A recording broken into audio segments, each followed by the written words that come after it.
In the small foggy village of Blackwood Hollow, nestled between dense forests and rolling hills, there stood an ancient clock tower. The tower, with its rusted gears and cracked stones, was said to be cursed. Legend had it that the clock only rang 12 times, but on the night of a full moon, a mysterious 13th bell would toll, signaling doom for whoever heard it. Detective Samuel Hart, a man in his late 40s with a sharp mind and a weary face, arrived in the village on a cold October evening. He had been summoned by a frantic letter from Lady Eleanor Blackwood, the widow of the late Lord Blackwood. Her letter spoke of strange occurrences, whispers in the night, and the disappearance of her young maid, Mary. As Samuel stepped into the grand but decaying Blackwood manor, he was greeted by Lady Eleanor, a frail woman with haunted eyes. "Thank you for coming, Detective," she said, her voice trembling. "I fear something terrible is happening here. The 13th bell. It rang last night, and now Mary is gone." Samuel listened carefully as Lady Eleanor recounted the events. Mary had last been seen cleaning the clock tower, a task she performed every week.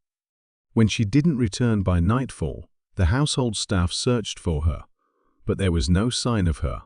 The only clue was a single white glove found at the base of the tower. Determined to uncover the truth, Samuel began his investigation. He interviewed the staff, who spoke in hushed tones about the curse and the ghost of Lord Blackwood, who had died under mysterious circumstances years ago. The villagers, too, were reluctant to talk, their faces pale with fear. That night, Samuel decided to visit the clock tower. The moon was full, casting an eerie glow over the village. As he approached the tower, he noticed the air grew colder, and the silence was unnerving. He climbed the creaking stairs, his lantern casting flickering shadows on the walls.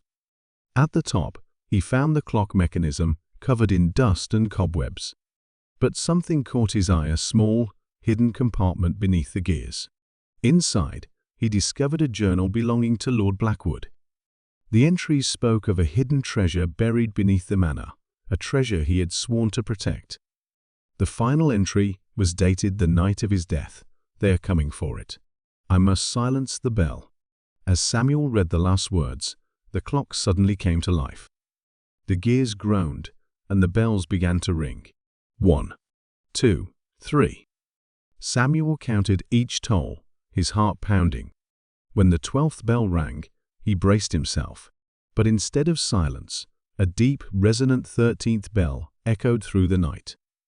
At that moment, a figure emerged from the shadows, a tall man in a black cloak. "You shouldn't have come here, Detective," the man said, his voice cold.